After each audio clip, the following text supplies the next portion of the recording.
Big news coming ahead of talks between US President Donald Trump and China's President Xi Jinping. Apple is shifting the assembly of its new Mac Pro models from here into the US to China. That's according to the Wall Street Journal. For more on what this means for the trade war and the trade talks tomorrow at the G20, I'm joined by Michael Hirson. He leads Eurasia Group's coverage of China. So President Trump's not going to be happy about this, is he?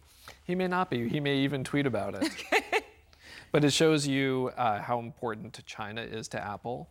And really, Tim Cook and Apple, they have been caught literally in the middle of this trade war. And Tim Cook has been quite astute politically about balancing between both sides. And so this is perhaps a nod to the Chinese side, although I'm sure there was a business case as well. Does this come as a surprise to you?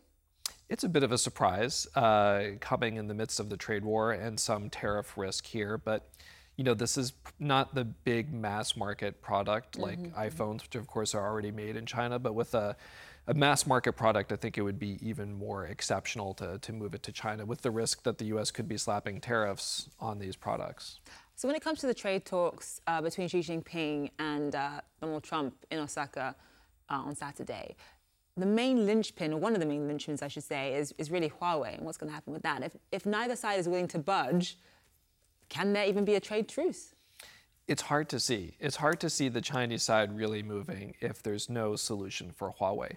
And there's a direct impact of this in the sense that if one of China's leading tech companies is going down, it's hard politically even for the Chinese to sit down at the negotiating table. But there's also a really important indirect effect, which is if Huawei goes down, it's going to make China that much more reluctant to make concessions on some of the technology policies that are at the heart of this trade dispute. So even if negotiations were to continue, I don't think they would get anywhere. So you're absolutely right. Huawei is one of the essential questions coming out of this conversation between Trump and Xi. So in the Democrat debate last night, Mayor Pete Buttigieg actually made I think a very sort of fair and sound point, and that is no matter how many tariffs you slap on Chinese goods, it will never fundamentally change the structure of the Chinese economy. Do you agree with that? I do. And I think everyone, even within the Trump administration, would argue that there needs to be a stronger effort to work with allies to create additional pressure on China. I'd say everyone in the Trump administration except the president. And it's because he's so determined to pick trade fights with some of those same allies, Japan, the EU. And I think that is really the most important weakness of the current US strategy against China. It's that failure to engage more allies in this fight because pressure alone is not going to do it. Actually, at the G20 so far, President Xi Jinping urged leaders for a fair market environment. Some might say this is a little bit hypocritical, but I want our audience to listen to this. Countries should not close their door when seeking development, and neither should they artificially interfere in the market. Xi Jinping there. What do you make of those comments, given what China's been accused of?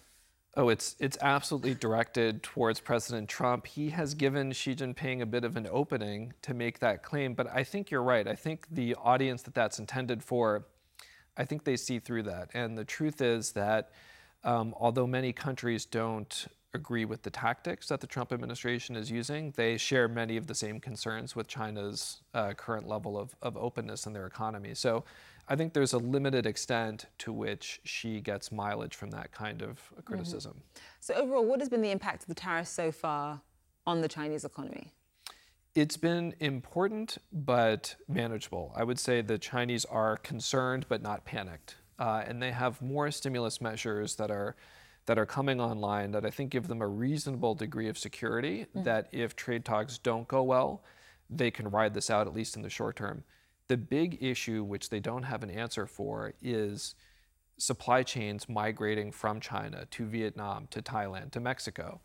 And that is hard to quantify. It's something that Chinese leaders are worried about, and that's something where they are quite passive. They don't have many tools to fight against that. So that's, I think, a really important watch point for the medium term. And it's, again, we don't know what the impact will be, but it's significant. Michael Hirson, my first, have a great weekend. Thank you. You mentioned you'll be watching G20 Summit tomorrow, so will I, because we all will. All right, thank you, Michael.